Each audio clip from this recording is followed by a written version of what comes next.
Warning. This program contains coarse humor and a sense of language that some people might not share.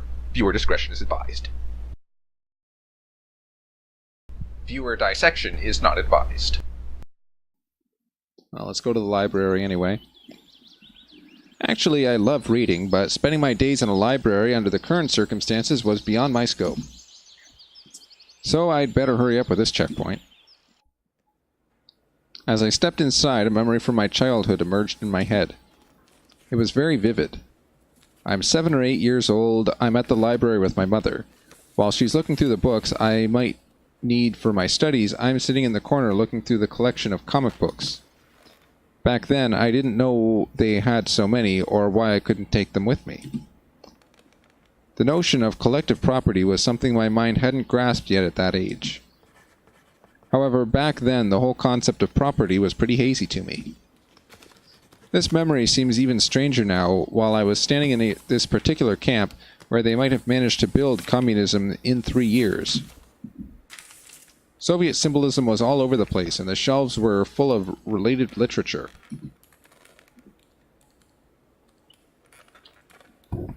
Of course, I wasn't planning to read any of these. Getting acquainted with a full collection of books by Marx was the last thing on earth I would think of. Where's the librarian? I didn't spend much time looking for her. I looked closely. Short hair, thick glasses, rather cute face. She was snoring so peacefully I couldn't just wake her up. I can wait. If she doesn't wake up in half an hour, maybe then. I couldn't just sit there, so I took a random book from the nearest bookshelf. Arthur Schopenhauer. The World as Will and Representation. I opened it roughly in the middle and started reading. Oh boy. The life of a man with its endless upkeep, wants, and suffering is to be regarded as the explanation and paraphrase of the procreative act, i.e., the absolute claim of the will to live, and furthermore, it is also the reason the man owes nature his death and thinks with anxiety of this debt. Is this not the evidence that our existence involves guilt? At any rate, we always exist from the time to time paying with death for our birth. Sorry, let me start that again.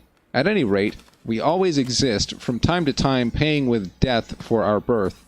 We always exist and alternately bear all the joy and sorrow of life, since neither of both can pass us without some effect. That is a result of our stated will to live. Thus, the fear of death, which in spite of all the miseries of life holds us firmly to it, is really elusive. But just as elusive is the impulse which has attracted us into it.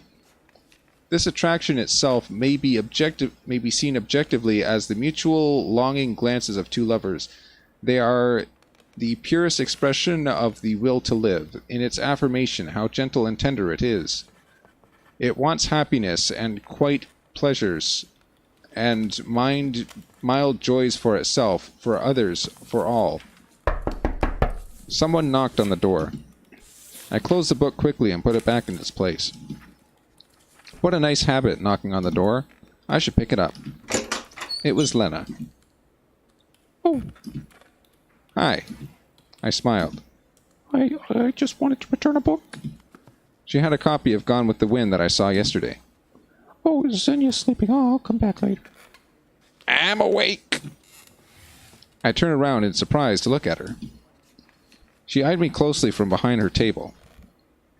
What is it you wanted? I need you to check here. Give it here. She quickly signed the paper and gave it back to me. She had this look on her face that made me want to keep quiet.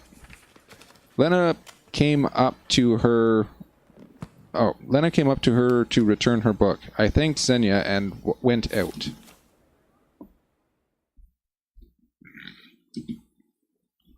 Finally, I got all the signatures. Now I had to go back to Olga and give it to her.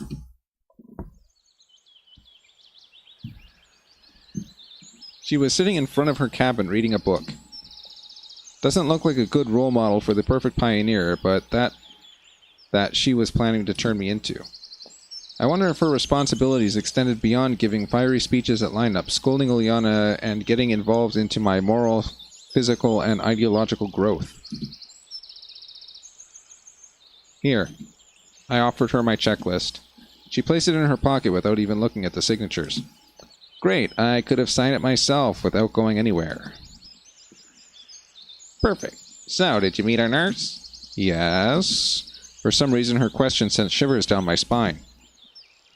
Which club you signed up for? I didn't. I need to think first. That's a pity. It's vital that you sign up for somewhere tomorrow. Yeah, of course, sure.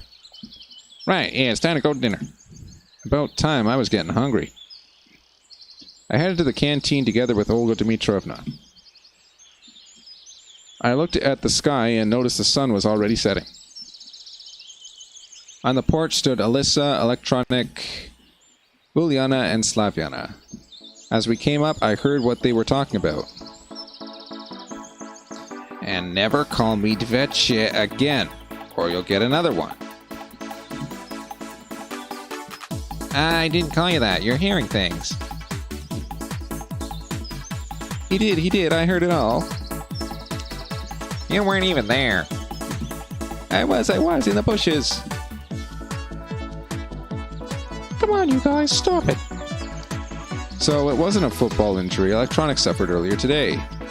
The nurse did a good job. I couldn't even see his black eye. Olga Dmitrovna came up and asked about the ruckus. What happened? Alyssa and Cheese called. I didn't do nothing. She shrugged with apathy and went inside. Right, dinner time. I can't do the voice. I can't remember the voice. There is definitely more than that many pioneers here.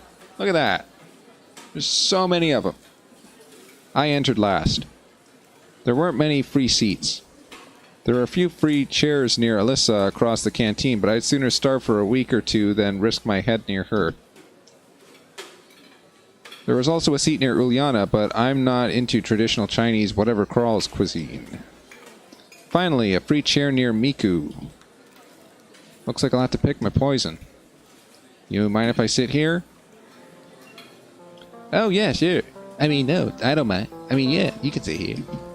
I sat down. Look, it's buckwheat today. Do you like buckwheat and chicken? I don't like chicken. Well, not like I don't like it. But if you ask me, what I prefer beef stroganoff and ragu. Hello, I'm Dr. Shinypig. No, maybe just a hamburger. Or a rump steak. Do you like the rump steak? I'm not that picky about my food. And that's the simple truth. Oh, that's so. Well, the desserts, you know, they are really good here.